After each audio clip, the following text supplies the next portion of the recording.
Secret friends, unite!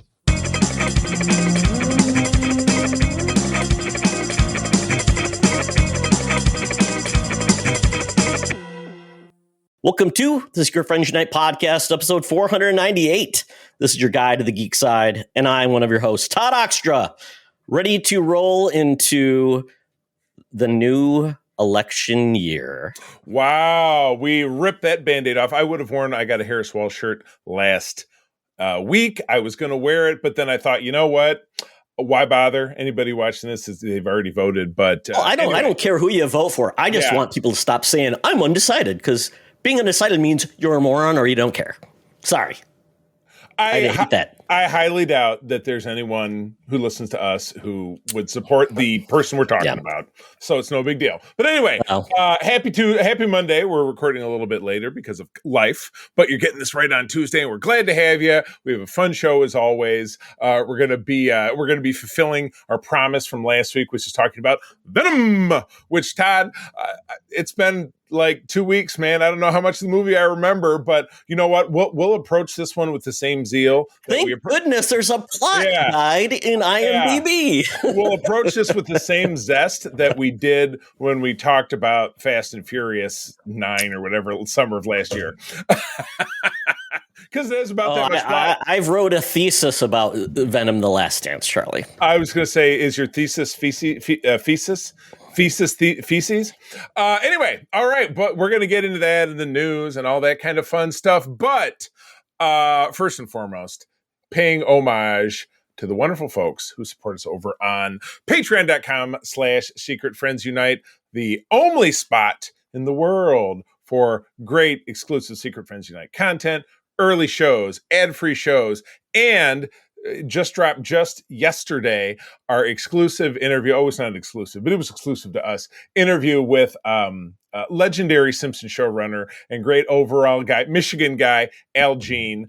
That Todd and I had just an absolutely fantastic time talking to the guy. So you'll get that kind of stuff first on Patreon, though we it's hard to sit on it forever. But if you want to hear it soon, you got to tune into that Patreon, which you can do for 7 days for free, and then as little as $2 a month. $2 a month, Todd. We did the math on a Starbucks. My pumpkin spice latte. I'm going to Starbucks again tomorrow to have a meeting. $6 for a pumpkin spice latte. $2 a month to listen to our great content. It's a no-brainer. It makes we'll make it part of the new economic plan for the United States moving forward. $2 a month for SFU. Just like these fine folks right here, my buddy Derek Trevelyan, the figure dude, Francie, my wife's awesome hairdresser, Mr. Xbox Expansion Pass and friend of the show, Luke Lohr, great contributor, and my awesome Uncle Tim. Thank you all. John Sedorf, the Phoenix Sisters Entertainment, Kelly and Crayley, Brendan Myers, Corey and HD, Matthew Keel, and the folks with not, that would be the awesome Nias family of the Twin Cities. Sean, Stella, and Henry, we are very grateful for all that you do for us. Again, if you're listening to this, want to find out what all the fuss is about, patreon.com/Secret Friends Unite. 7 days for free, $2 a month to get signed up. Why haven't you done it right now? I don't know, but look into your heart. Anyway, Todd, Journey into Mystery. This is your boy Thor. Now, this would have been a very early issue of this because Journey into Mystery it wasn't that one of those comics that it had numbering and it hit 100 and then it became Thor. Like Thor started with 100. So this would have been one of the last issues of this, right? And his first appearance was in 83. So, this is only 10 issues of Thor, essentially. His character, right? So right. It basically, that was, amazing. There was Amazing Fantasy with Spider-Man. There were a lot of issues. Yeah. I think even Iron Man was like Tales of Suspense? No, I feel like that one, this is Tales of... No, this is Journey and Mystery. No, I feel like Iron Man, because that comic started in about 1968. I think it started with a regular number one, but like Tales of Suspense. was number one, was his first appearance. Tales Suspense number 39 for Iron Man. Number 39 was his first appearance. So yeah, a lot of characters just showed up in existing books that Marvel said, okay. Well, we'll change the name because that's what people want to read. Like Captain America's title started with issue 100. It's probably one of the ones I got on my wall around here somewhere because I have that poster book, which I think is right behind me. But anyway, so we have Thor swinging his hammer with it looks like quite a crick in his neck. Think you have troubles? ? Probably. Wait till you see what happens to Thor when he meets the human Cobra. If you're looking at it on YouTube. Even a thunder god cannot match my great power, as you are about to learn. Also, Tales of Asgard, Odin battles the ice giants. Well, that's obviously, that's burying the lead right there. So question about the human Cobra, because there's a Cobra who is a Spider-Man villain. He's in that Serpent Society, which is going to be kind of the focus of the upcoming Captain America Brave New World movie in February. The first appearance of Cobra. Yeah. There you go. Gotcha. First appearance, main story in flashback. Yeah. He's a doctor in India that decides to experiment with Cobra venom. He kills a dude, and then it transfers him, gives him some abilities. And that's where basically he decides he needs to then create more serum to create more. Of course. Cobra people. But really this issue, the big part was Thor was upset because Jane. Oh, Jane. Jane was seeing another doctor behind Thor's back, Dr. Bruce Andrews. And Thor was not happy about that. Yeah. So I'm going to say Cobra's appearance is largely unchanged in later appearances, except for he doesn't wear a fancy romper / blouse, whatever this thing is he's wearing, and a belt. So this is really, it's kind of like a cross between a supervillain and Donna Reed. I don't know, just to take a stab. It's a weird combo. Yeah, it's very odd, especially when you look at the cover. I mean, the way he's like crawling down the building and puts his hands out, it's like, rawr. It's very not very menacing, maybe off-putting more so than menacing. Speaking back to Al Jean from The Simpsons, the campy version of Radioactive Man and Fallout Boy, which was a la Batman 66, where they faced the Scoutmaster. Yeah, the Scoutmaster. Yeah. Get him, boys. Dun, dun, dun, dun, dun, dun, dun.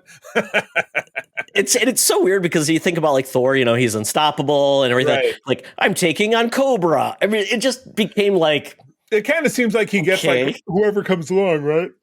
What to do with Thor along. And here's a villain we created for you, and is he really a match? Don't know. Probably Thor was just basically cocky, and he kind of took everyone for granted, and then things happened.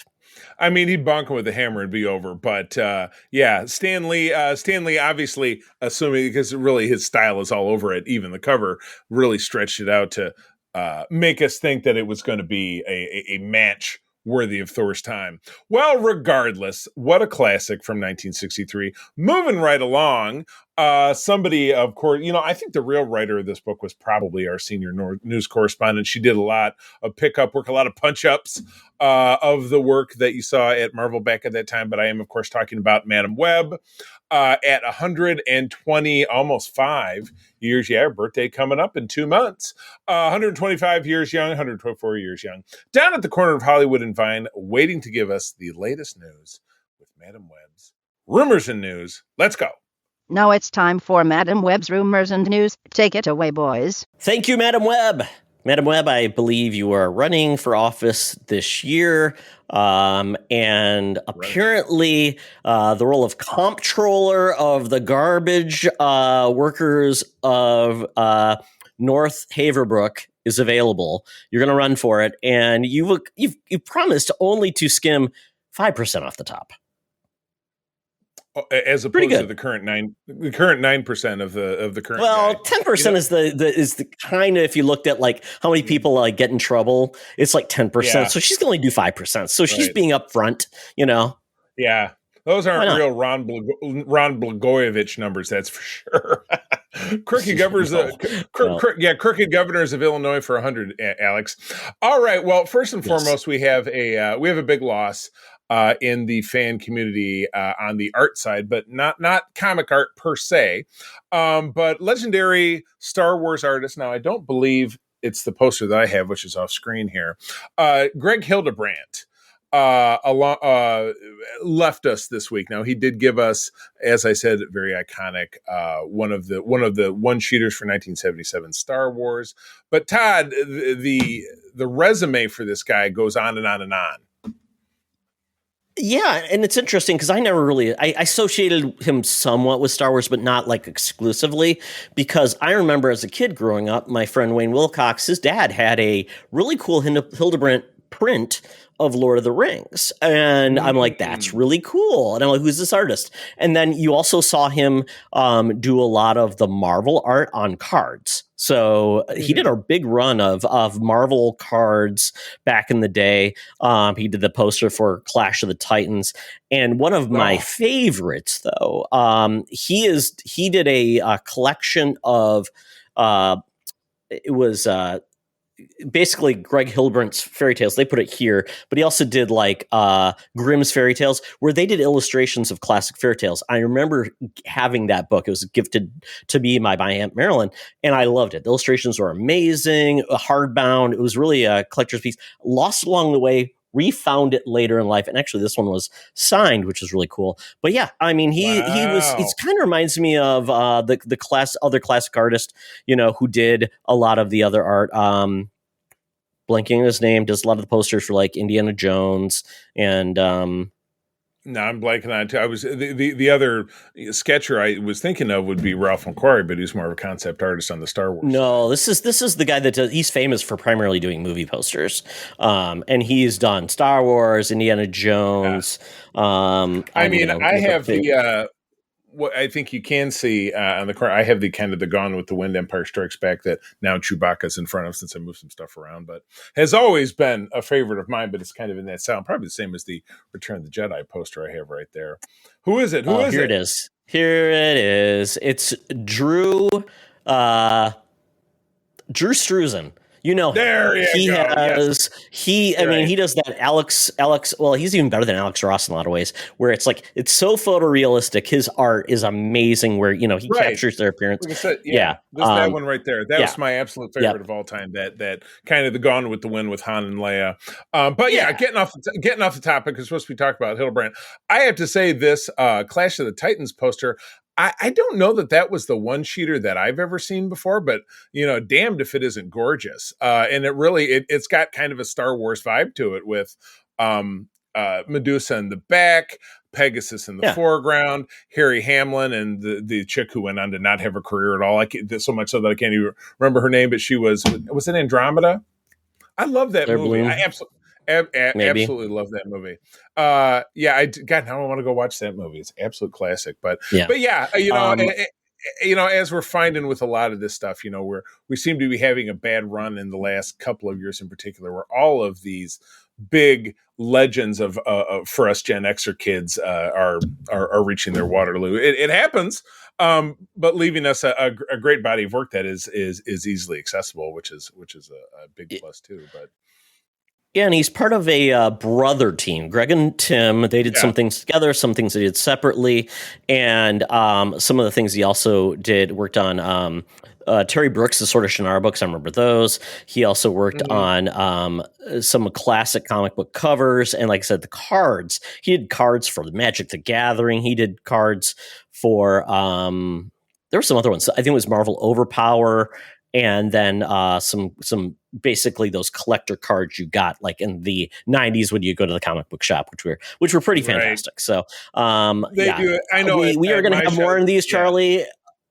We're going to have more of these deaths based on Charlie, because we're old now. I know. And they were older and when we were, and they're much older. They're all in their 70s and 80s. So it's just what's going to happen. But R.I.P. to Hildebrandt. Now, is the Tim, the brother, is he also is he still alive? He passed away first. Yeah. Oh, gotcha. Okay. Well, that is a shame. Well, our hearts go out definitely to the families of those two gentlemen, and their work will be there to enjoy for the eternity. So, all right, turning the lens to the future, the Marvel Cinematic Universe. You've heard of it. You like it. You hate it. We watched because we're getting closer to the end of our our voyage, getting ready for 2025, which will be, more MCU films. And we watched Wakanda Forever last night, almost 3 hours. I did not remember that it was that long. And I, much like the other post Endgame films, I'm finding I'm enjoying it more. Except Quantum Mania, I still hated. But I thought this was a little bit more interesting in a rewatch, to be honest with you. I even found Eternals more interesting than this. But anyway, we've got a lot of stuff. It's good to hear. We got a lot of stuff coming up. We did get a kind of a sizzle reel for a lot of the 2025 projects, including Ironheart, Riri Williams, who was a character in the movie that I was just talking about. A new animated property for Spider-Man, very exciting for me. The much anticipated return of Daredevil, and I should say the bringing of the characters from those Netflix shows into the MCU, though Charlie Cox says Daredevil has already had several appearances in the MCU. The return of What If, which I'm a huge fan of the animated What If. They keep throwing Deadpool and Wolverine in there as if it hasn't already come out, but it's featured very prominently because it is finally dropping on Disney Plus. Which I know my friend Derek, who has small kids, it's called Please Subscribe Now. Don't wait till the new stuff comes out. Exactly. My friend Derek, who has small kids, is like, I never got around to seeing it, but I'm dying to see it. And I'm like, when's it coming to Disney Plus? And I'm like, oh, so sad. Go to the theater. And then an animated project about Wakanda, about the Black Panther world. And then not super sure how I'm feeling about one of my favorite characters, Simon Williams' as Wonder Man, coming, which will be this time next year. It looks kind of weird. I was excited to see in the sizzle reel that Trevor Slattery, the character played by the great Ben Kingsley, will be the sidekick to Wonder Man and the actors in Hollywood. I don't know. It's kind of a weird take, but I'm looking forward to it. So anyway, let's talk about I don't know how else you'd do that character, Charlie, because the character in the comic is going to doesn't fit in the MCU. Because quite honestly, he has no connection to reality in the MCU. Well, the character, what is he going to absorb? Venom's identity, or Vision's going to take his personality, which we've never been introduced this character for. I mean, that's a part of the character, but the whole him being an actor and all this, that was the latter half of well, that's what we have here. We have a character being an actor. Quite honestly, it seems like it fits, right? Well, they're glomming onto that part of it. It's not really how the character started out, but regardless, we shall see. But anyway, because the MCU is really good about doing that, right? Right, bringing in the villain and killing him off. Exactly. It looks like this. Now we're following a link from Den of Geek. They're starting out by talking about the next Marvel film, which we're getting in about a month from now, the latest rattle of the Spumco.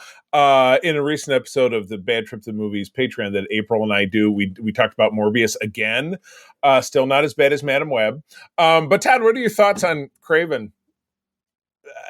This article from Den of Geek, we do get a close up of the snapshot of the Rhino for the first time. I'm like, that's an interesting take. So are we getting like mutant men? I don't know. I mean, he kind of looks like the Scarecrow, to be honest. It looks like a character from Wizard of Oz. It does kind of give me a Scarecrow vibe. Really? I don't know. If anything, he's giving me a Cowardly Lion vibe. Oh, okay. Yeah. Maybe you squish the two of them together in like Play-Doh. It's gray. I don't know who's playing him. But I mean, this movie is R-rated, which is odd, very violent. So once again, I don't know how this one fits in. I mean, this movie will probably be kind of status quo with the rest of the Sony live action films, which are going to be dumb action films. Yeah, big time. I mean, I don't know that I do like the main character. I mean, I do like the fact of Kraven being a hunter. He's Russian. It's kind of goofy. It kind of fits this anyways. And Spider-Man not being this, I don't know if the last Spider-Man game that came out, Kraven was a part of it, and he was hunting heroes, essentially people in the Spider universe. So sure, not having Spider-Man kind of sucks, but I at this point I'm like, It's kind of too late, isn't it? They couldn't really put him in. It would be weird. How do you plug Spider-Man into this type of universe? It doesn't work. I'm glad he's not involved with this stuff, Charlie. Let's be honest. Because the films are terrible, and you wouldn't want to stick Tom Holland in there and get that stink on him. I don't think so. Obviously, you and I will probably see this. I mean, the only genre film I've avoided in recent years was Joker 2. We mostly see everything else, you and I, and we end up talking about it. You know what I mean? Or was there something else we skipped in this last year that we were like, no, we just can't even? I can't remember. I don't know. I mean, I probably would have seen Joker. It just wasn't. Just so much of stuff was happening. I didn't see it. But I mean, it's coming to Max. I'll see it then. I suppose so. I mean, we saw Madam Web, and we had a lot of fun talking about that. But anyway, that is out on December 13th. But just in time for Christmas will be the third season of What If over on Disney Plus. This was actually teased almost immediately as season 2 ended 12 months prior. So that they did the 12 Days of Christmas with that one, which I saw people bitching about it after that, like, oh, that was a terrible way to release it because people just didn't know. It's streaming. It doesn't matter. If somebody watches episode 1, they're going to watch the whole thing if they like it. Because it just if plays. You think it's weekly, guess what? When you show up, the rest will be out. You're right. However many weeks it takes you to watch it. How does this happen? I'm so upset that they're all there now. I know, it's terrible. I don't know. But we got, is this? I don't know how they're releasing it this time. Yeah, Shang-Chi is going to be involved, and then we're also going to get. Oscar Isaac is the Moon Knight, which is cool. For Moon Knight, yeah. So we'll see. And Matthew Chauncey replaces A.C. Bradley as head writer with Brian Andrews directing. I mean, I don't know if this is supposed to all come together. I guess it will, but will it just be a fun take? Yeah. I mean, it's What If, so nothing sticks. And if they find something they like, they can pull it in if they want. And don't be surprised if it happens. Exactly correct. So anyway, then we get into 2025, and as I had mentioned, a new animated program around Spider-Man, Your Friendly Neighborhood Spider-Man, at the end of January, originally titled Spider-Man Freshman Year, so you've heard us talk about it in the past. Spidey is being voiced by Hudson Thames, or Thames if you prefer, who is not someone that I am familiar with. But Charlie Cox and Vincent D'Onofrio will join as Daredevil and the Kingpin, respectively, alongside with Coleman Domingo as Norman Osborn. Awesome. I love Coleman Domingo. He's from Fear the Walking Dead. And Hugh Dancy, which sounds very familiar to me, as Otto Octavius. Produced and written by Jeff Trammell. The series will use the flashy animation style similar to the Spider-Verse films, which is a good take because people clearly like that. It really resonated with I didn't get that vibe. I got a very flat, not like the ultra weird styles. I got a very flat style, which is fine. It's iconic. It looks different. It stands out. Something to be surprised about. So I'm excited. I've wanted, something weekly about Spider-Man to kind of dig my teeth into for a very long time. Obviously, we have Spider Noir coming up with Nick Cage on Amazon Prime, which if it's out a year from now, I would be surprised. So now we have this, and we've known about this. It takes about 2 years for really anything to be produced, and that's okay. Based on X-Men 97, if it hits that level of quality and good writing, I'm in. Although that had a lot of nostalgia with it, this one will be interesting. But I've liked a lot of the Spider-Man cartoons. Yeah. I agree. All right, moving forward into February. Now, I'm hearing some not great things about feedback about this film, so I definitely kind of have my sphincter clenched. Is there early screenings or something? There was a screening about a month ago, and maybe maybe it was it was fake news. I don't know, but it was just basically a focus group screening that people were kind of trashing it. But the new Captain America film, continuing the Falcon and the Winter Soldier series, which I loved, but Todd was kind of lukewarm on, and I don't hear anybody else talking about how much they loved it, so I guess I'm in the minority, which is okay. Our new villain is played by the indomitable Giancarlo Esposito as Sidewinder, who led, as I mentioned a little bit earlier, the Serpent Society, which was a classic supervillain band in the 1980s in the Cap title under Mark Gruenwald, the late Mark Gruenwald, who's one of my favorite. Was Cobra part of that team? Yes, he was, as I mentioned. Oh my goodness! Earlier. Yes, there we absolutely. go. It all comes together. There is the connection. So, Tim Blake Nelson reprising his role as the leader all the way back to 2008's Ed Norton Hulk, which is so weird.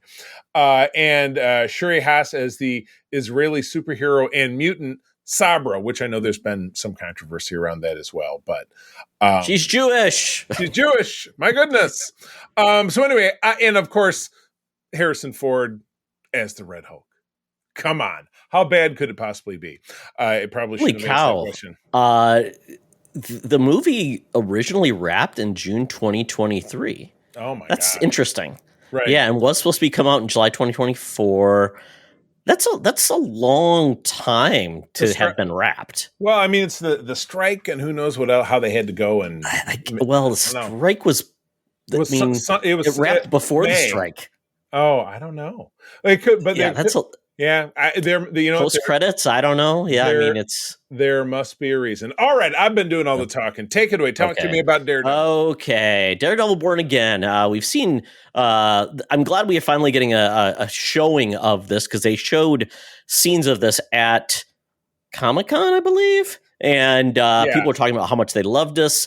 Essentially, the team's back together, and we are getting a new villain called, what is his name? I didn't look It's ahead. not in here. Whoops. But yeah. But apparently this is the interesting part.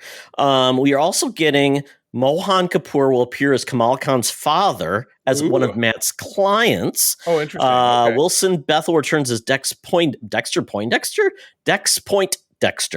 now in full bullseye garb. And Nikki M. Janes as fellow lawyer Kristen McDuffie, and Camar de los Reyes as vigilante White Tiger. That's all kind of new stuff I didn't know about. But yeah, there was going to be a new villain that is a fairly new addition to Daredevil's entourage. Okay. He's a serial killer. So Kingpin will not be the main thrust as a villain, which is good. Because we've already had 2 seasons where Kingpin was the main thrust as the bad guy. Well, and they kind of teed it up at the after credits of something that the Kingpin is moving into following a comic arc where Wilson Fisk is the mayor of New York City. So that was the end of Echo. There you go. They talked about it, yeah. Right. Because last time we saw him was Echo, which was a series I really loved. And I think this is a good way to do it where they should be a balance. It shouldn't be like he's gone forever. The Kingpin should be that guy that always, like Luther, not gone forever, comes back, and he's always going from there. But the name of the villain, Charlie, is called Muse.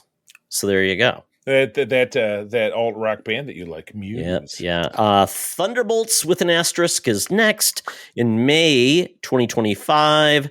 At this point, we haven't seen anything new about this. So based on the trailer, it seems like people are more excited about it because they know what to expect. Right. And then we have, obviously, Bob as Sentry is going to be essentially what they were looking for. And I will be curious how Sentry will be used, if he is going to be an ongoing part of the MCU, or he'll be a one-off and fly away at the end like White Vision, right? You're right. Which that's a project that's coming back, White Vision, but we won't quite get into that. So I already just keep forgetting that this is actually coming out, but this is talking about another sphincter clenching moment, the Fantastic Four First Steps on July of 2025. So that's Marvel's late summer film. With a cast that's pretty stellar, with, you feel like you can't miss when you put Pedro Pascal in front of something. Marvel's first family, set actually at the time that the comic launched in the early 1960s, and directed by, speaking again, WandaVision's Matt Shakman. And obviously leading into them joining the MCU in present time. So it's the journey of that with Galactus, actual Galactus, because there have been some storyboarded art of a physical corporeal individual who looks like Galactus, not a goddamn cloud, which is what we got in the 2007 Fantastic Four 2. But there was a sizzle reel, apparently, at SDCC, which gave viewers a taste of the movie's zippy aesthetic, complete with Pascal's adopting a mid-Atlantic accent for Reed and snippets of a stirring score from Michael Giacchino, cementing the Kerbals' feel like better. But even better, fans got a quick look at the movie's primary antagonist, Galactus, played by Ralph Ineson, complete with the purple helmet. Right now, Nice. we have not seen Julia Garner as a Silver Surfer, not really the Silver Surfer's significant other, as well as John Malkovich and Paul Walter Hauser. I'm hoping Paul Walter Hauser is the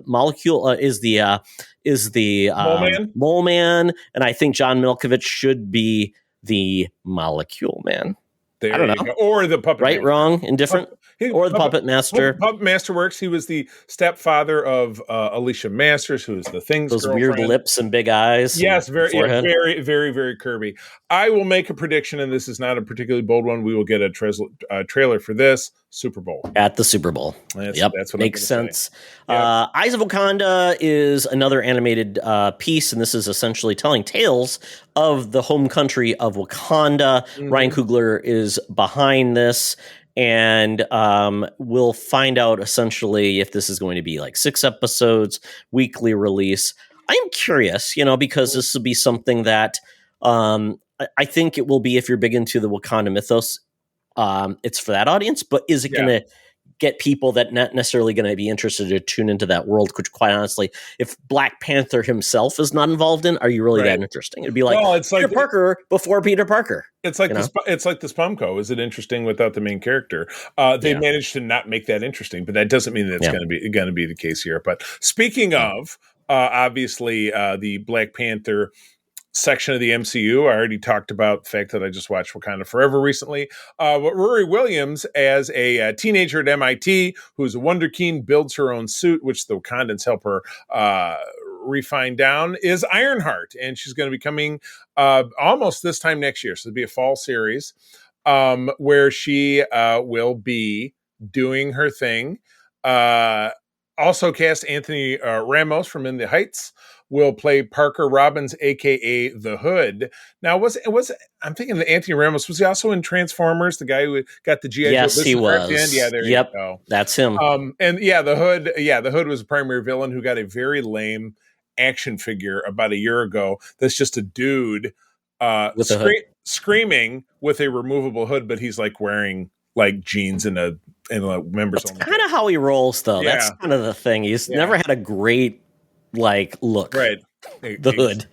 The Hood. I didn't know about this. Marvel Zombies making a comeback basically this time next year. Marvel Zombies, obviously a very big part, I think, of both seasons of What If. But Marvel Zombies has been huge ever since Robert Kirkman, who gave us The Walking Dead, in the late aughts, gave us the series. And animated, probably 6 to 8 episodes. And is it going to be, could this just be like a 90-minute thing? Could it be like Werewolf by Night? Because it doesn't necessarily mean it's going to be a full-on series. Oh, there you go. Halloween treat. Okay. Yeah, you're right. Probably makes sense. I was just because we haven't had the Werewolf by Night. That was actually 2 years ago. We did rewatch that during the seasons. But looking forward to that. So, and then Wonder Man, Christmas of next year. I don't know, man. You're right. It's a weird character to do, but he was there at the beginning. That character was a villainous character in the very early days of the Avengers. I think it was issue 9, where he was a failed industrialist, a competitor of Tony Stark who couldn't make it. So broken, penniless, he sold his soul to Baron Zemo, who he zapped him with the ray and gave him powers and said, "Go kill the Avengers for me." And then Simon ultimately couldn't do it, and he falls into a sleeping coma where they think he's dead, and then he comes back in the 70s and he's revived and he becomes a member of the team. Blah, blah, blah. And the actor thing wasn't a factor until the 80s. So I don't know. I think they're trying to just find something a little less goofy and maybe make it a little bit more hey, he was an actor. Let's go with that part. And veer away from some of the goofy, hey, it's the villain of the week, like the Cobra. Right. And this is interesting because this is about a guy who is looking to be cast as this character, Wonder Man, who's basically a superhero. So at this point in the MCU, I'm not sure if I know they made a musical of the Avengers. I don't know if they're doing MCU inside movies, or they're basically saying superheroes exist, but they don't give us our rights to make movies about them. So we're going to make superhero movies. Oh, okay. And basically this becomes a thing. But we also find out, and the name of the actor is Simon Williams. Yeah.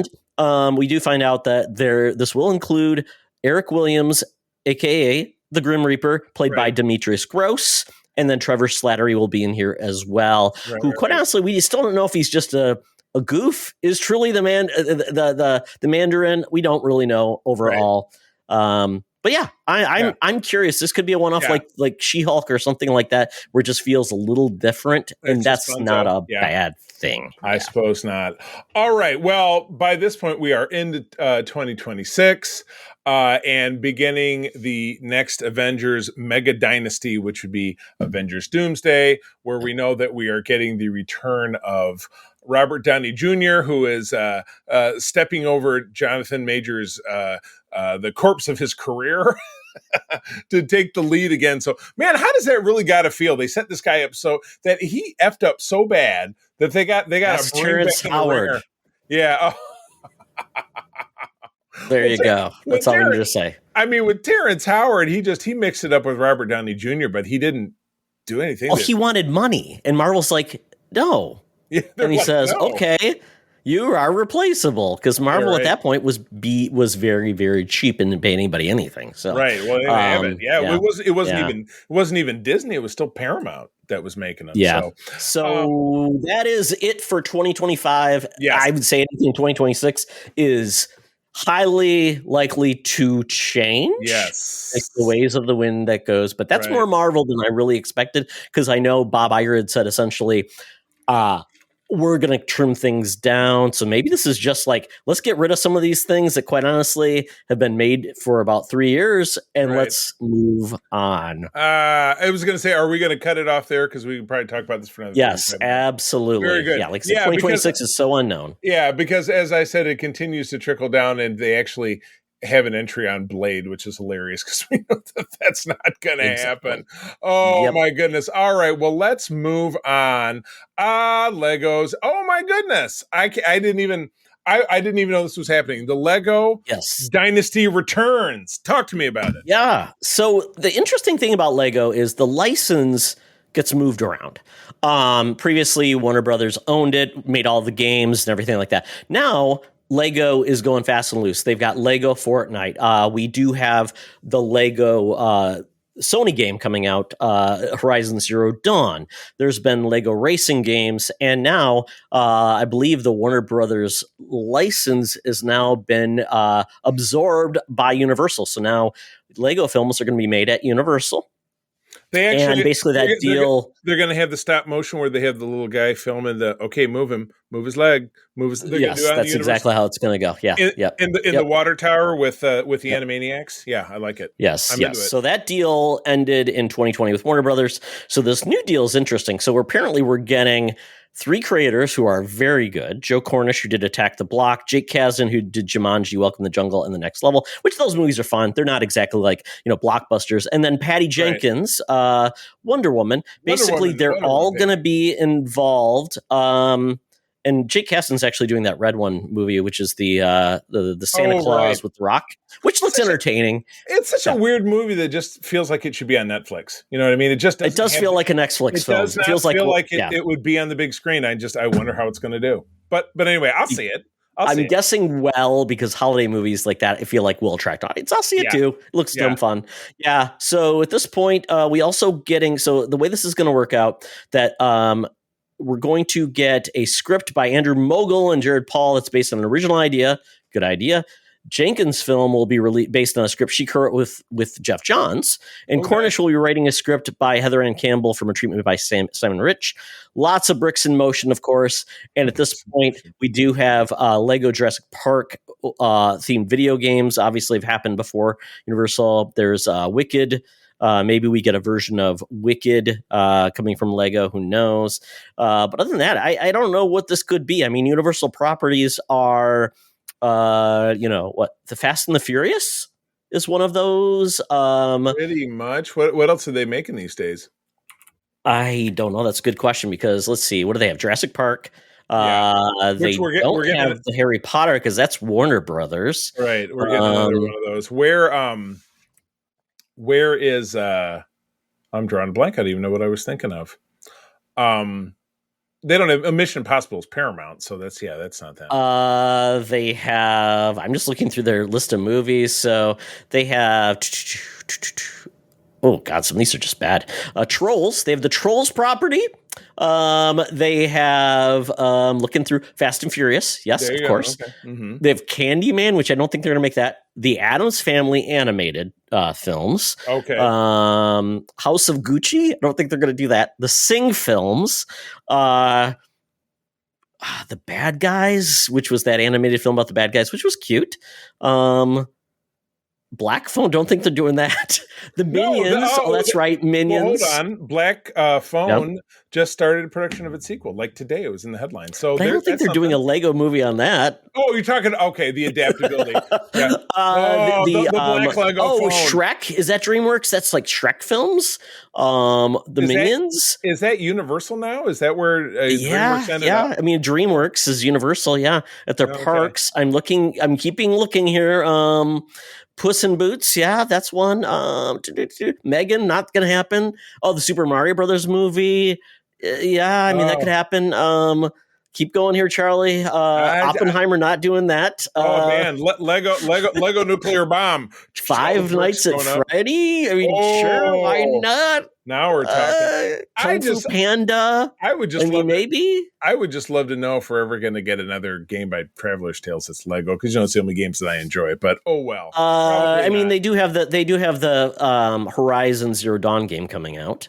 That's Lego. Which is but I don't know if you're going to see any more DC Lego games, just because once again they're kind of not associated with Warner Brothers anymore. But we don't know. No more association. Well, very interesting. We will see the Lego dynasty as it evolves.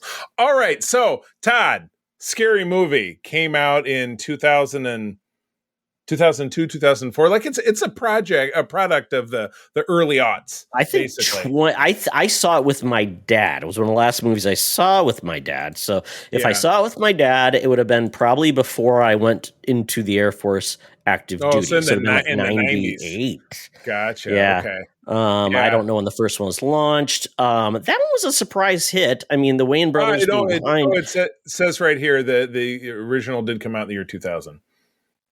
2000. So, okay, so right. I must have been. And then there was a second and then a third in 2001, and then I assume the third would have been a couple of years after that. So always coming out at the same time of year.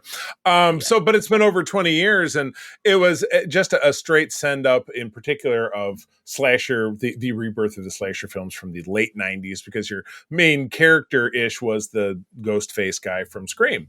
Lampooned with Anna Faris' first debut, unknown cast in that movie. It was great. I think, and what was that by the Zucker brothers? Like the guys who did Airplane and stuff? Was that them? The first two films were by the Wayans. Oh, right. Okay. So I'm thinking of something else. Yeah. Yeah. And then it got moved along. It was from, and who was actually, it was behind the films. Would it have been? Oh, it was Miramax. Oh, right. Boy. Our boy Harvey, yeah. Right. It's perfect timing for them to come back, because obviously the Scream movies have never died. We've had so many new horror films since, those have come back. And we had a lot of those horrible parody films, like in the mid 90s to the mid 2000s. They were just bad. Like superhero movie, disaster movie. Right. Yeah, exactly.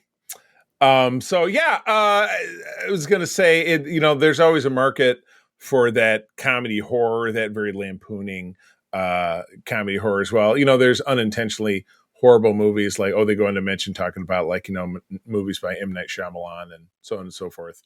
So this is something that's starting to roll. Is that we're seeing like some movement on this?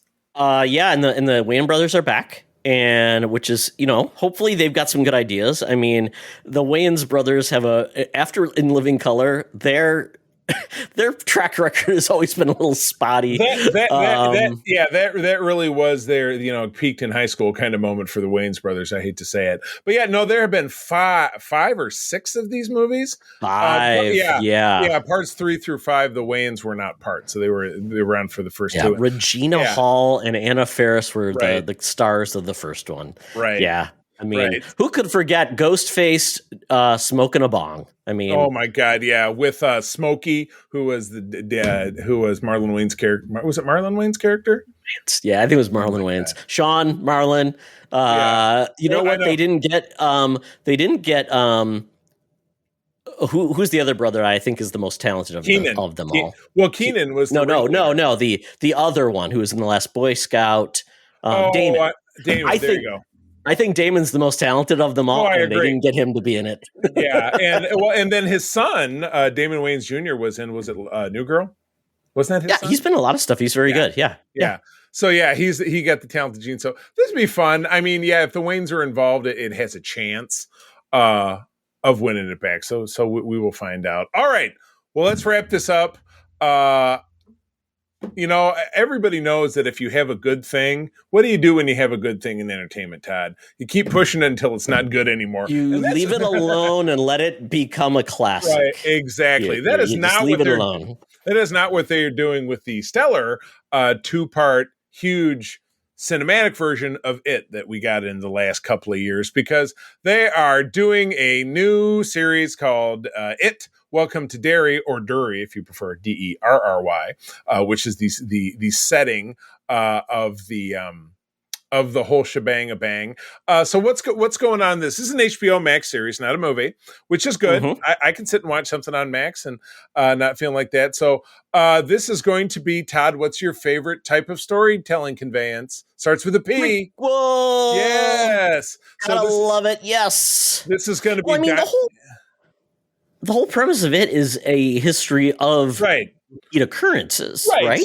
So that actually makes sense, because the big exposition dump that happened in the first film with the kids in the past in the 1980s was, we're go to library and go through the stacks and all these convenient newspaper clippings, and you see 8 kids killed in a lumber collapse, and then in the background you see Skarsgård's face. You know what I mean? So it's like he always comes back every 27 years. He survives on fear. He's got this weird little underground spiral of dead bodies floating around, and that's what gives him his power. So this will be laying the groundwork. And one of the more memorable stories told by character Mike Hanlon's father, Will Hanlon, telling the story of his last days. I think Hanlon was the black character, wasn't he? Yeah. No? Mm-hmm. Yes, there you go. Yes. So I am, April is a huge Stephen King fan, as I've said many, many times. So this will definitely be on our radar 9-episode series that I would have to believe is going to be out this time next year. Speaking to that part you talked about, he talks about his telling his truth, and this is the interesting part. When I was looking at what is that story, he says, Will Hanlon and his fellow Air Force servicemen had created a nightclub called the Black Spot, a haven for black patrons in the time of segregation and deep-seated racism. One night, the main Legion of White Decency, a violent white supremacist group, burned the club to the ground, killing many innocent people. While the Legion set the blaze, something far more sinister was lurking in the flames, it itself. So that's kind of a cool idea. Yeah, absolutely. And fits in which makes it good. So do we get a date? And I keep scrolling. Boy, this is a long article.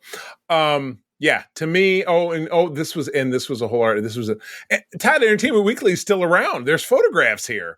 With a lot of vintage Air Force too. That's right up your alley. 2025, 9 episodes, and the Muschietis, who are behind It 1 and It 2, are behind this as well.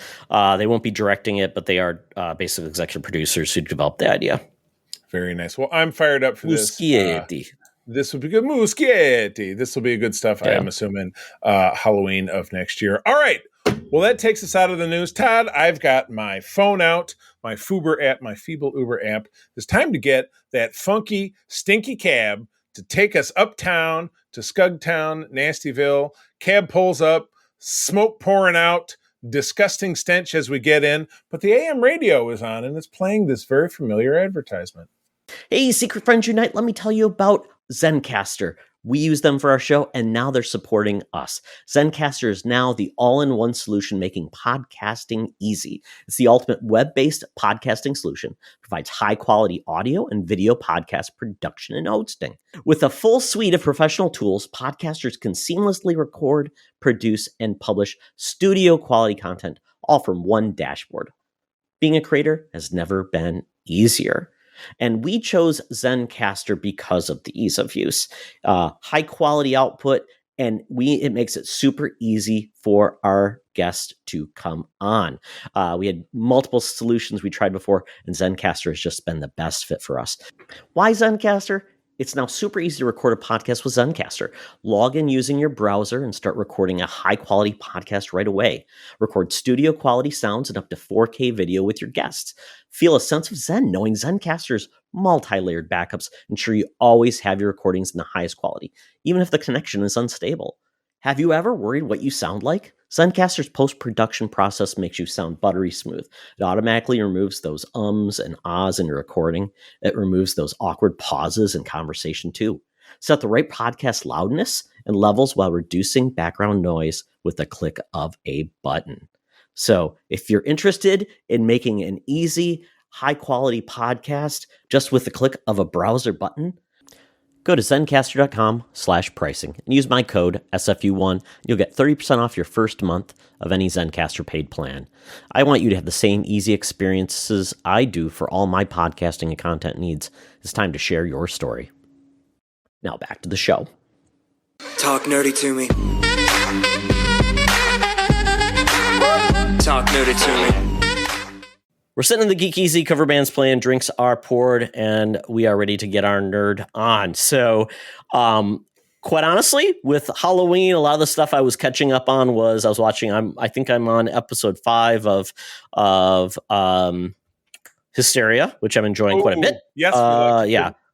Yep, I'm not finished. Obviously, I'm like, how long is this? It's like 8 episodes, so I've got 3 more to do. Yep. So I'll be working on that. I was also watching some more of The Penguin, which is really, really good. Gotta get around to that. I think we're only on the second one, so I think we're waiting at this point.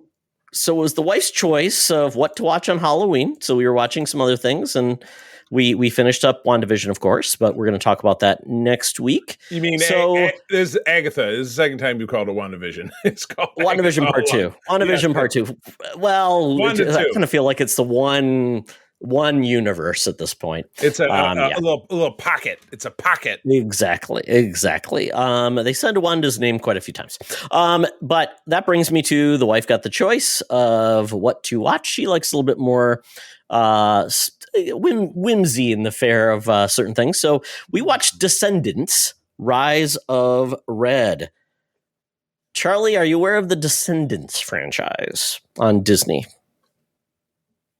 I think maybe not. I think perhaps in name only. So Reader's Digest version. What is it? So Descendants is essentially taking fairy tales and saying, these are the descendants of Snow White, Sleeping Beauty, and it's about fairy tale kingdoms, and there's villains, and they're kind of segregated from the good people, and you've got Cinderella played by Brandy, you've got the Queen of Hearts played by Rita Ora, and which is kind of crazy. I'm like, oh, Rita Ora's in this? And wow, so Brandy was in it too.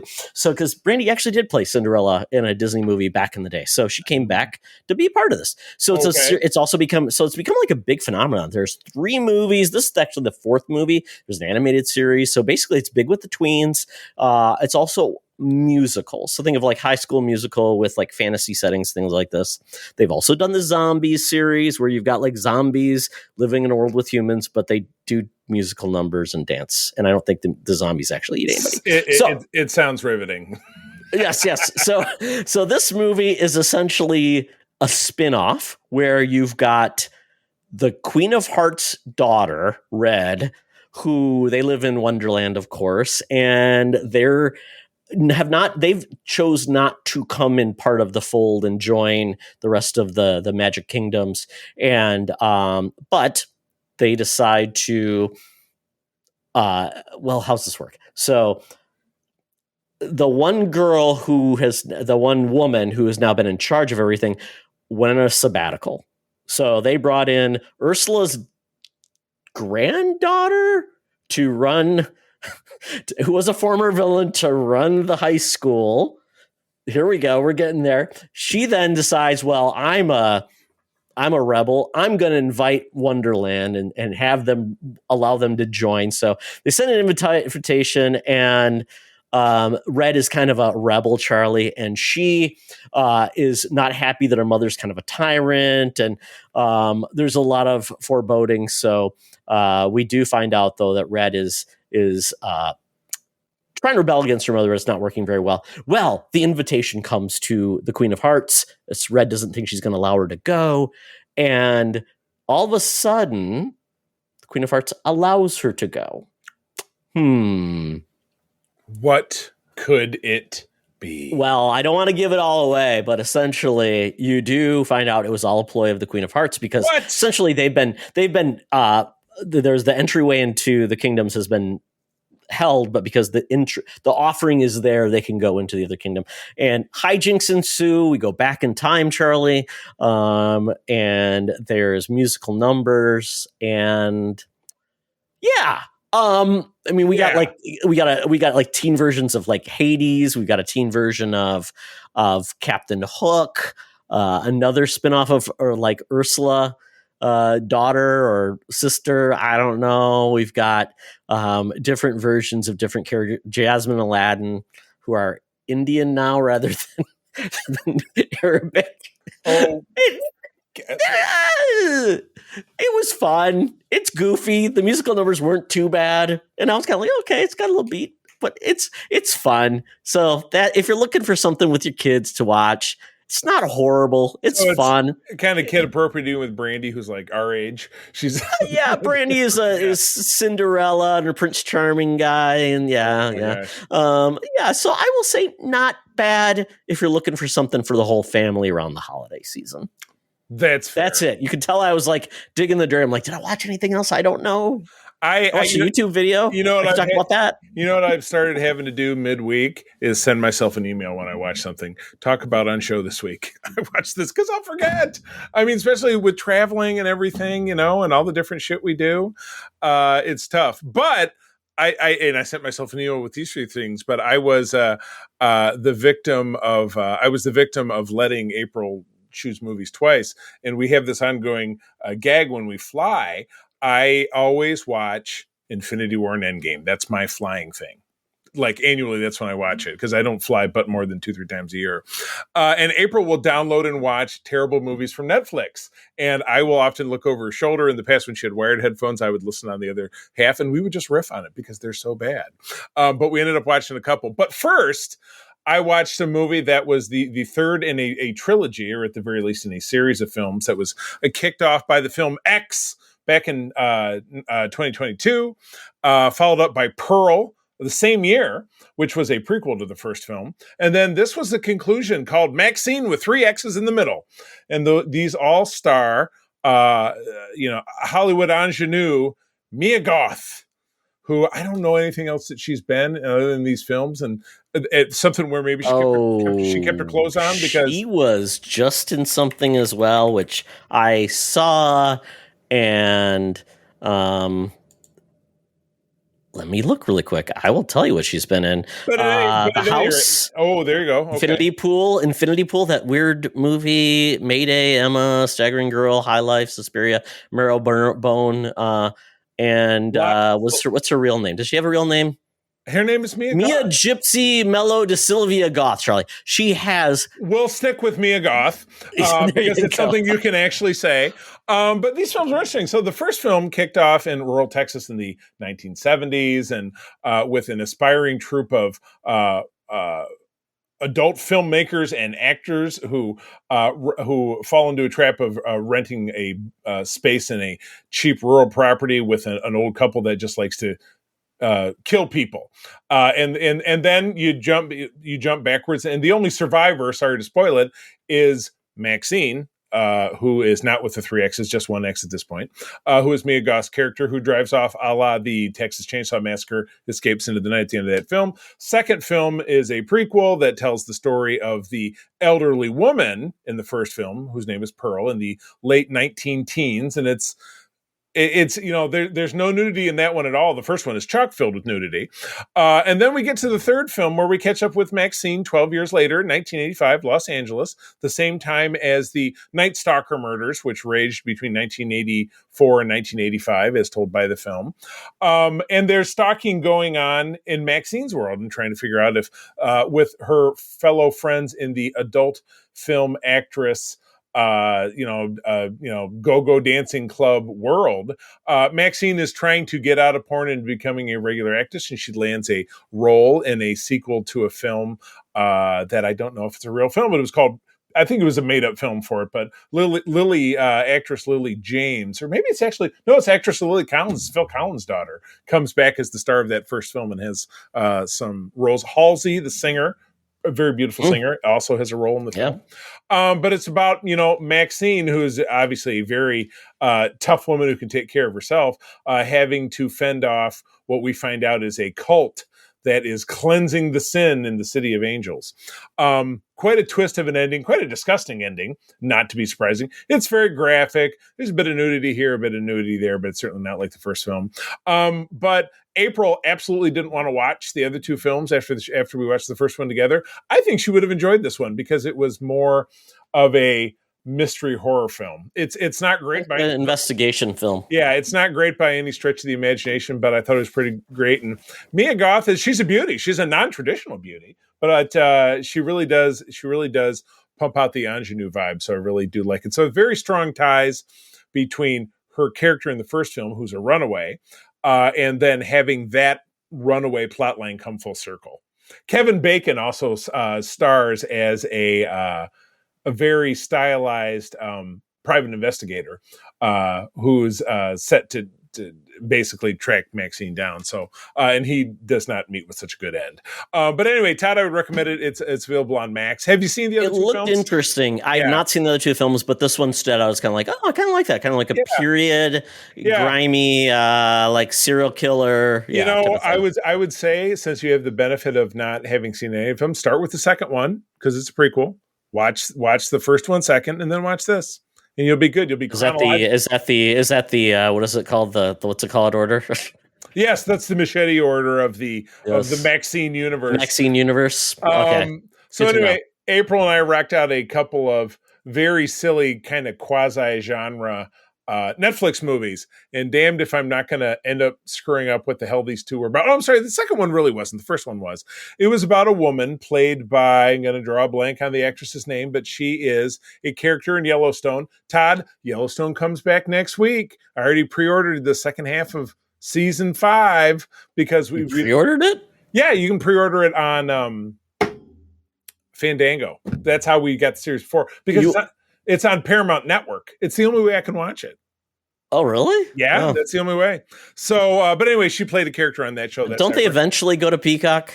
Eventually. They're about 2 seasons behind. Yeah, they don't have them all. Oh, okay. Yeah, they're at least a year behind. So it's this, that actress whose name I'm drawing a blank on, has lost her young child. She's contemplating suicide. She's standing on the edge of a cliff in a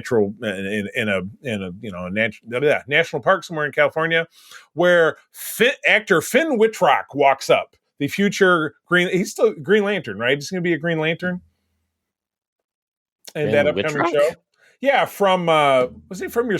He was from the American Horror Story. You know who he is. But anyway, he barely recognize him. He walks up, talks her down off the ledge. But then it really quickly turns out that he's a serial killer. He injects her with a drug that infects complete paralysis, throws her in a car, and drives her off to his lair.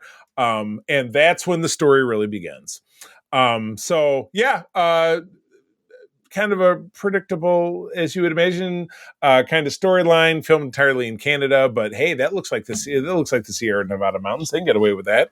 From filming it in Alberta, it's a lot cheaper. So that was Netflix movie number 1, and the second movie, based on a true story, I think written and or directed and starring Anna Kendrick, which is The Woman of the Hour. Todd, you probably heard about this one. I have heard about this film. Yes, this has to do with one of the dating game kind of shows in the 1970s. where one of the male contestants was an honest to God serial killer. And through the course of this, they were able to nab the guy. That is really how it ends. But it's told about a few different women. Anna Kendrick is the main character who is not the ultimate victim, which that she's not because it's a true story. But the guy they found to play this serial killer guy he's creepy as shit. They nailed that part of it. So this is probably one of the better Netflix. That like horrible stereotyping. Creepy serial killers. Come on, they're not all bad. A creepy, slightly overweight, unshaven guy with long hair is a serial killer. It just happened to work out this way. But that one I actually would recommend because I thought it was really well made. And after we finished watching it, April turned and looked this up. The Anna Kendricks took her fee for making and starring in this and donated it to charity because she just didn't feel right about keeping it. Because of the nature of the story, which I think is amazing. Good for her. Do something pretty good. Cool. Yeah, that's pretty good. Cool that it happens. I mean, you think of everybody you meet and the old catchphrase, "They were such a nice man." He seemed totally. Isn't that you used to tell me about your neighbor in your old neighborhood who's like my other neighbor, Jeffrey Dahmer? Never see him. Yeah, we could talk about Old Man Witherspoon, who has wood on his windows and only opens his door that far. Yeah, when he gives away Halloween candy. What do you want? Yeah, right. Bloop, bloop. Oh my goodness. So anyway, no, excuse me. So yes, that is the week in Netflix movies, but we are done at the Geek Easy. Todd, time to get ourselves out of here, skipping out on that bill yet again. But I've got my Air Qantas app out. Time to get us to the land down under where Hologram Tina and the mutants await us for our final proclamation of the much ballyhooed Venom the Last Dance. Let's do it. Welcome to another edition of Thunderdome! Thank you, Tina. The mutants have been gathered for a topic or a game to be entertained. And this week we are talking about Venom the Last Dance. This is a spoiler-filled reaction to this film. Third in the final trilogy of the Venom universe. Tom Hardy will now go on and make a sequel to the Cobra character we just talked about.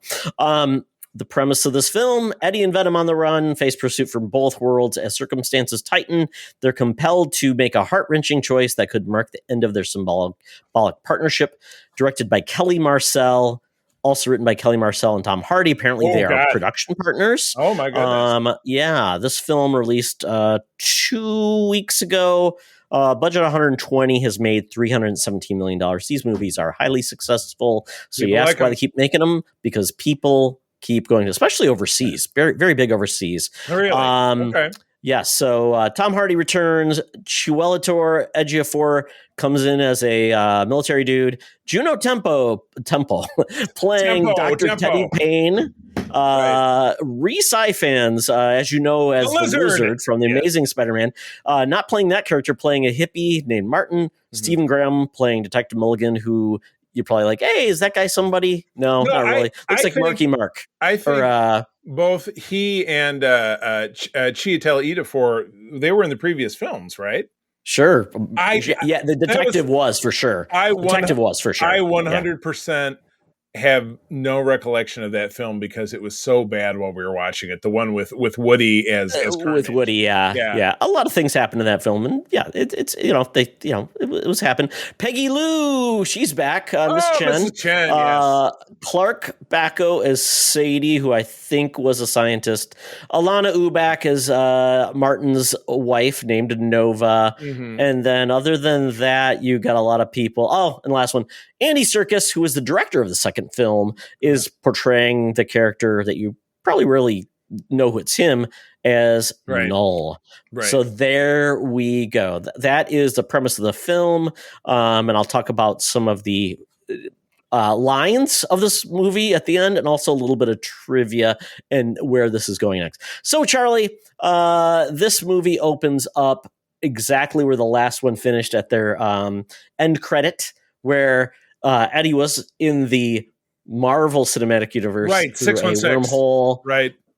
This one lasts about 2 seconds, gets pulled back into his bar with Danny Rojas. It was as the bartender. And it was the first part of it was recycled footage from the end of Spider-Man: No Way Home. That was the stinger in that film. So that was not. Oh, that was the stinger? Okay. Correct. I totally forgot. Yep. I just knew there was a stinger. Yep. No, that was it. And of course, when he gets yanked out of there, he leaves a little glob of the symbiote. They're like, "Oh, that's going to find Peter Parker." It's the start your engines kind of moment. Then he's dropped back in his own universe where it's the same bartender who instead of short hair, he has long hair. So, oh my God, but I think it's wearing the same clothes. And then, and so Venom now. So yes, in the other universe, whatever it is, Null, who I swear to God, I thought was going to be Norman Reedus. I feel like I read a headline somewhere that said Norman Reedus would have been great in that role that was really nothing. Because he's got stringy hair that now looks like it's never been cleaned. Exactly correct. Okay. That's all it takes. But yeah, this is a, National Lampoon's vacation trip for Eddie because he's down in Mexico. That's where he's at.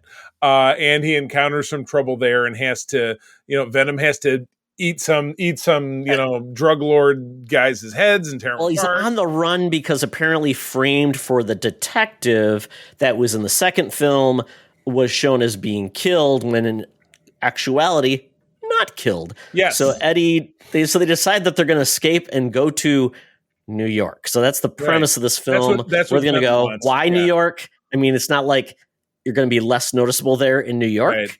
Not go to Montana, Charlie. And with the Yellowstone people, exactly. Be a lot. But yes, his and then there's a whole subplot where the fame in Nevada. So because we end up with Vegas as the actual cityscape setting that we have in Nevada. The famous Area 51, home of aliens, Air Force Base, whatever it is being decommissioned. And but of course, just like with Shield or GI Joe or whatever, there's an underground facility where it's a big science lab, and your head scientist, and this was the part of it that made zero sense. Your head scientist is played by Juno Temple, who is of course from Ted Lasso. That's how I know her.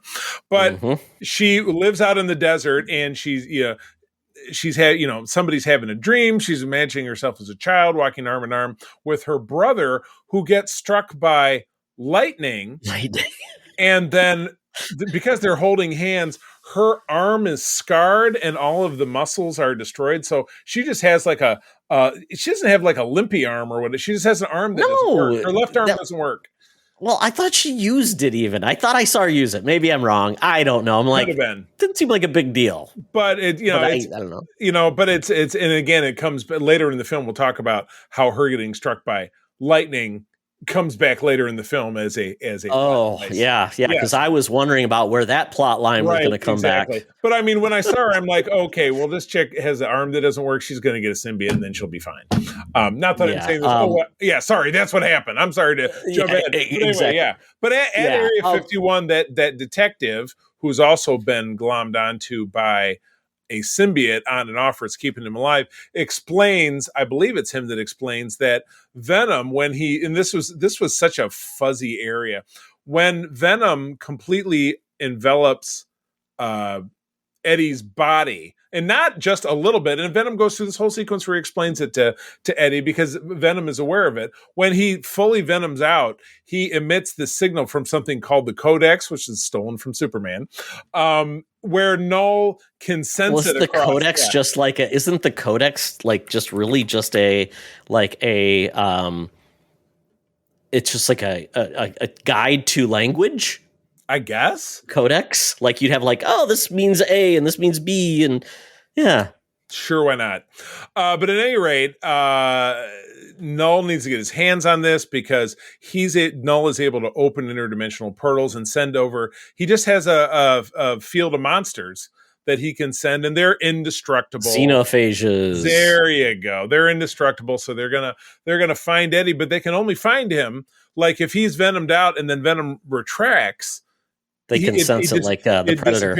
Which is dumb because why would Venom ever then fully come out? Exactly. He then come out like 99%, like maybe leave one finger, and then he could. It's just It's ridiculous. We get a lot of exposition because we get the exposition about Area 51, about how like Venom wasn't the only symbiote that was captured. So they captured all of them except for Venom. Obviously, Carnage got out, but the other part was we get a lot of exposition by Venom, who talks about how Null is the offspring or the child, or the symbiotes are the children of Null, along with the xenophages, and they captured Null, and they escaped, but he's stuck there. He's imprisoned, but he controls them. It's just, like I said, but he makes those. Why can't he get out with one of those portals?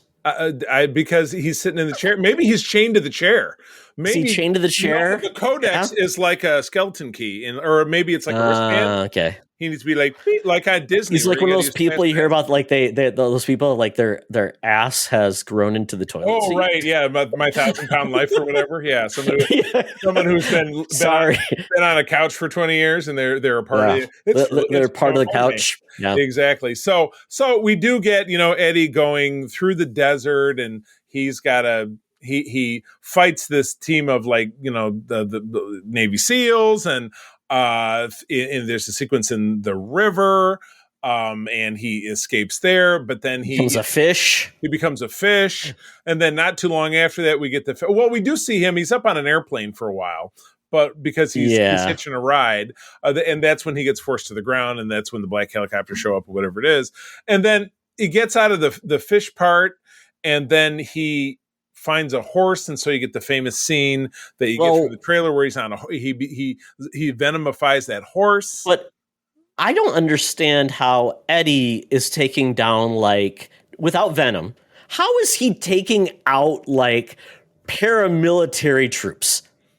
He's a goofus. He is not in good shape. Yeah, he's stumbling around. He is such, but he's taking. Yeah, he is such a dum-dum, which is not really what the character in the comics was. And he's supposed to be an investigative reporter. Yeah. It's just very odd. Yeah, so they do stumble through excellence. The xenophage comes in, takes out all of the troops. They escape. Right. Eddie's walking around with no shoes. I guess people don't bother him, and that's where he runs into the hippie family. Why can't Venom give him shoes? That's all I'm saying. Yeah, so he meets this hippie family with Reese Ifans, and there's a always rolling their eyes teenage daughter. There's the hippie mom, and then there's, of course, the precocious preteen child who just thinks Eddie is great. And he rides with them for a while, and they sing, and they said, we're going to Area 51 because Dad's always wanted to see an alien, blah, blah, blah. So we spend 15 minutes in that. I'm just like, all you're doing is setting them up so that this family can later find themselves in danger, and Eddie's going to have to sacrifice himself something.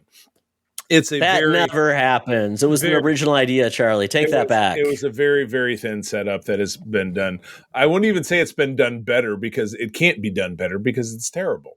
But yes, by this point, now do they finally capture Eddie? No, they get to Area 51. I'm trying to remember. So they end up going to Vegas. So that's the thing. The family drops him off in Vegas. Eddie, there's some hijinks where Eddie gets to dress up, so he ends up taking out a guy peeing, puts on a suit. Right. And there's a funny scene where Venom wants to gamble. All of a sudden, he's got $20. That's it. He wants to gamble. And he goes through the dollar slots really quick. Yeah. Then kicks the thing. And guess who they run into, Charlie? At Vegas. Who do they run into? The only other character with any kind of connective tissue to the other films, Mrs. Chen, who ran the bodega back in San Francisco, where he's from. And she's like, come hang out with me. I have the super suite or whatever. And they're hanging out. They do. What do they dance? Dancing Queen? Is it Dancing Queen? I'm guessing it was. Is there I got to find out the soundtrack here, because there was a lot of songs in this movie. Right. Where's the soundtrack? Where's the soundtrack? But in doing this, I think that the macrophages catch up with him, and also the army catches up with him. Well, because Venom wants to dance, and as he fully goes to Venom, he turns into the Codex, comes in. Yeah. the xenophage comes in to attack them, and that's when Right. the troops come in. They they separate Venom and Eddie, and then take them back to Area 51. Right. And the xenophages just obviously run off. So now we've worked our way up to the third act.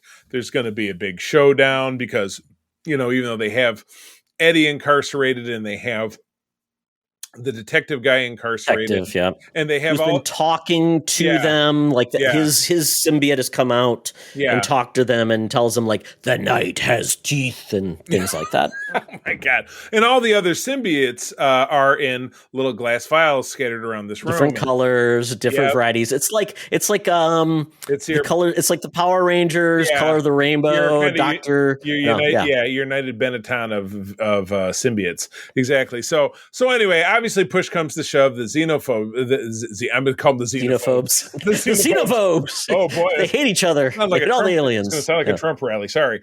They show up and it turns into battle royale. All the little symbiotes get freed up.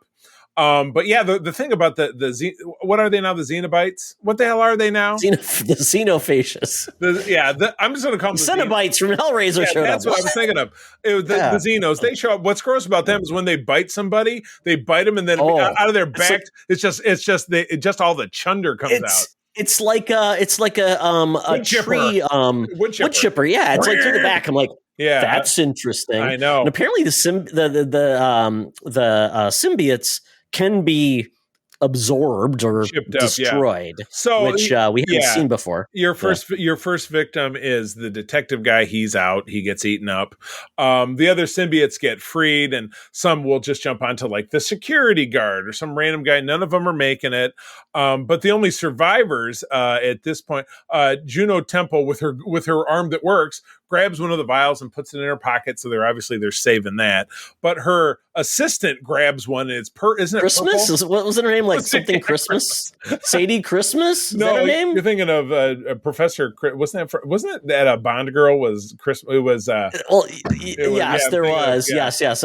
Professor Christmas. Oh, Christmas came early. Ha ha ha. No, her name was Sadie Christmas. Oh my gosh. Oh, Clark Bacco played Sadie Christmas. Yes. There you go. So obviously it's it's your regular run and gun big blue without the big blue sky. Well, no, there was a little bit of sky hole because little holes would have to appear for the things to jump out. But it's a CGI monster fest for 20 minutes. Naturally, the hippie family shows up. They're at the gate. They want to save Eddie, so they go inside. They're up in one of the control towers for the airfield trying to save him. They're like, no, I got to help him. And it's all this back and forth.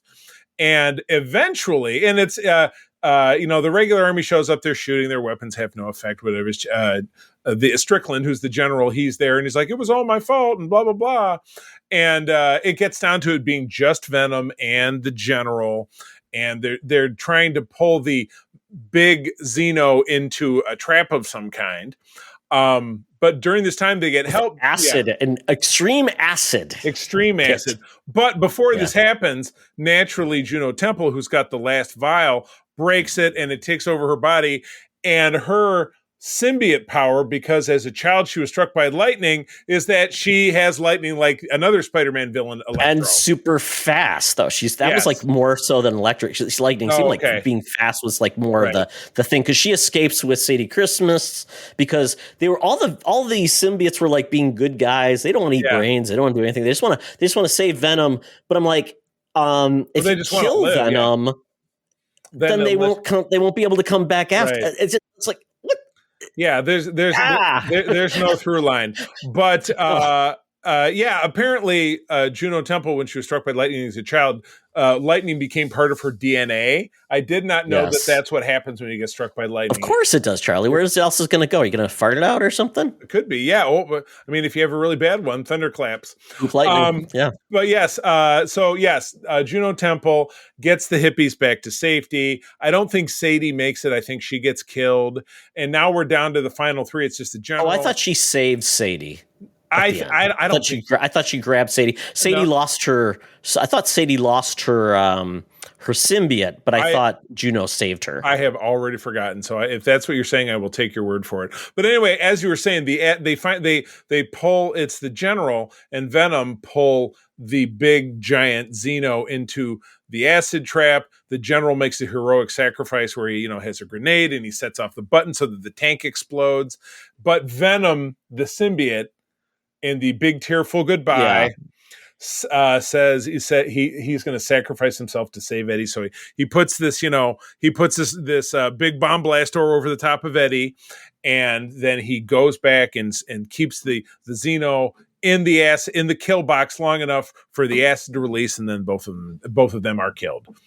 And and there's a lot of just acid just flying everywhere, so everybody kept on getting hit by the acid. Right, exactly. It was great. Well, that's why the general didn't make it. So anyway, with the codex destroyed, Null is prisoner for all time, and that's the end of that portion of the movie. But then I did read it here, Charlie. Okay. Payne bonds with the symbiote to save Sadie from the explosion, so she did save Sadie Christmas. Okay, very good. Well, that was something that I clearly forgot. So anyway, so we kind of fade to black, and then we do see Eddie having reached New York City, playing the corniest "My Friend Is Dead" song, the Paul Walker song from Fast and Furious, as he walks down the street. It's been a long time song, as Eddie's standing at the Statue of Liberty and takes a picture with his phone, and he says, "This one's for you, buddy," and that's the end of the movie. Well, we forgot that the military told him, "We're forgiving you for all of your bad things. Your record is expunged. Don't be a bad dude." And then disappear. Yeah, that's the end of the film. That's the end of the film. We do get a really pointless stinger of Null just going, "Brrr," and that's it. That's the end of the movie. Yeah, I will return and I will eat your brains and blah, blah, blah. And I thought the codex was the only way it could do it. Well, he's going to find another way. And with I don't know if that's domestic box office of 300, but.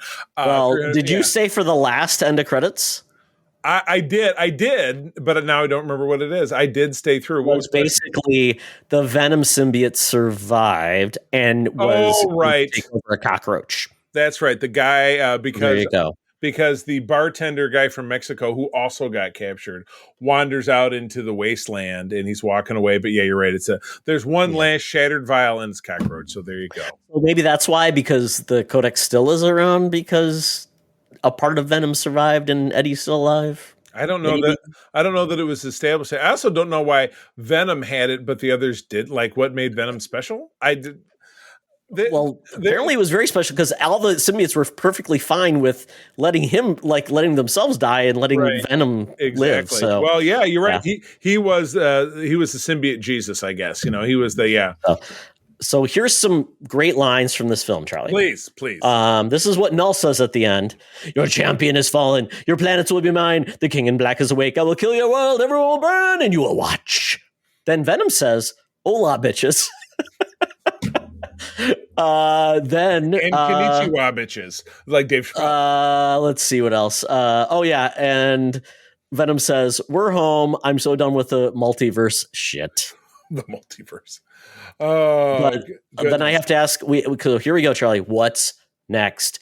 Another question. Is Venom really dead? We don't know. Of course not. Next thing is what happened to the Venom bit left behind in the MCU. Right. Apparently, it contradicts it. The little piece comes back with them. Mm-hmm. What happened to the Venom piece captured at the start of the movie?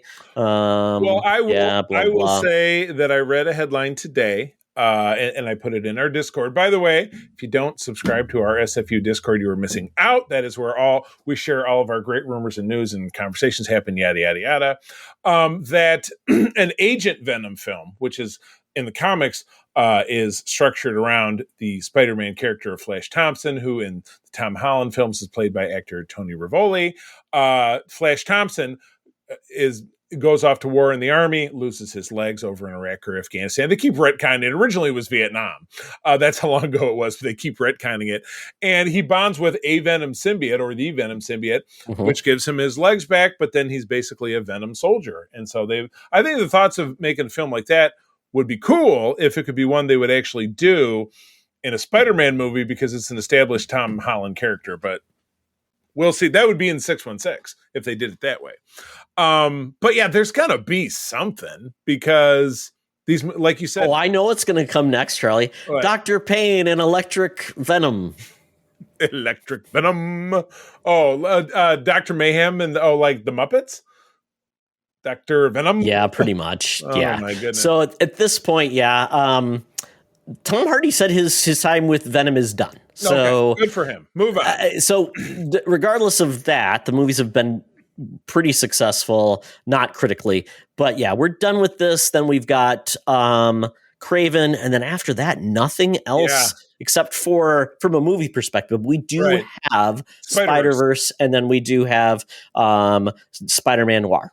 Right. That is all the projects that are Sony or Sony related versus the Marvel stuff. So the question is, what is, and you're the wheeler and dealer with this kind of stuff, what is Sony's legal hold on the Spider-Man character? When does it end? When does it get renegotiated? It's perpetuity. It's in perpetuity, meaning forever, as long as they make a movie every so often. So at this point, I don't think the Spider-Man Marvel movie counts because it is actually produced by Marvel. So that's why it makes sense that Marvel or Sony keeps doing this, because they want to keep the moneymaker. So we're gonna get more films unless Marvel absorbs Sony, which I don't know if will happen. I mean, that's probably the only way it could happen. Right. If they take over like Sony Pictures. But of course, they make a lot of money from the video games too.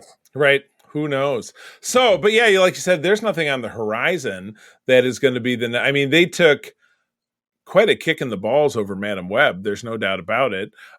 Craven will probably be no great shakes. But I would say the first three films, I remember a little bit about the first movie that was with Michelle Williams, I think. And the villain was one of the Rogue One guys, if I'm not mistaken. And then the second film with Woody was it was abysmal. It couldn't even hold my attention in the theater. That's how bad it was. And this was dumb, but it had some fun moments. It's goofy. But I mean, you just have to be along for the ride of it just being a weird movie. It just didn't really stack in any way, shape, or form. So, all right. So 1 out of 10 severed heads bitten off by Venom. What do you give this one? Oh, you know what? I will give this one a solid 5 out of 10. I mean, if it's in the Venom scale, not a bad Venom film, but it's still a bad film. But I'll give it a 5 out of 10 for just being what it is, and it is what it is. Very bad. I thought the special effects were decent. I mean, you can tell how decent the special effects are sometimes by the length of the credits, and these credits were very, very long. Oh God, yeah. I felt like I was going to pee my pants waiting for the end happening. I got up and went to the bathroom during the credits and came back and still had plenty of time. I should have probably done that instead. Yeah. I did, just because where we were sitting at the theater was just 2 doors down, so it was nice and easy. Or the bathroom was 2 doors down. So yeah, I'll give it a 6. I'll give it a 6 just because it was. I feel in some way, shape, or form an improvement over the previous one, but still dumb. But you know what? Sony's getting their money out of it. Good for them for at least if they're not investing in the story, at least they're investing in the look of it, which is, of course, the same argument that you and I have had about the Avatar films. It's a great look. There's no story. I like the second one. Yeah, the first one, it's a repeat of the same old. Yeah. It's Pocahontas with blue people. Got it. All right. Well, that's the show. Friends, as always, thank you for joining us. We have a rocking good time no matter what we do. Todd, where do people find you out there? They find me on Twitter, or actually Threads, at Toxtra, at Secret Friends Unite. And then you can follow me on the Discord, always posting stuff there. Yes, same here. Threads and Instagram. I am at the C3, TheCeeThree. Very, very big on our Discord. My wife and I also run a Discord for Star Trek people called the United Trekkers of Michigan, where we'd love to talk about things related to Star Trek. But I always forget to mention, and I try to do this over on Code 47, we do have a mailbag over at secretfriendsunite@gmail.com. Drop us a line. Tell us what you're thinking about this show, any of our shows. If you love the Venom movies and we're way off base, write us a note and we will likely read it on the show, because we would like to hear definitely more from the people that this is email anymore, Charlie. I think I've not gotten a real email from someone in 10 years. Like an actual someone writes you a personal note. Like an actual correspondence of any type. Well, you know what? We're not looking for correspondence. We want a one-sided note where somebody tells us what they think. Just DM us or tag us on Instagram or Threads. If that's easy, whatever it takes. But like Captain America said, whatever it takes. But with that, I will bid you a fine fair do. I will tell you as always that sharing is caring, and keep on trucking. Be the hero, not the villain. In a truck. We are Venom. Venom. This podcast is part of the Secret Friends Unite podcasting network, available on Apple Podcasts, Spotify, and podcast services around the galaxy, as well as video on our YouTube channel. You can support Secret Friends Unite by becoming a Patreon member, get bonus programs and more over at patreon.com/secretfriendsunite. Join our Discord community for even more discussions on all things geek. For all the latest updates on Secret Friends Unite, make sure to follow us on Threads at secret.friends.unite and visit secretfriendsunite.com. Find our merchandise at TeePublic and Redbubble. Thanks for listening, and may the Force live long and prosper.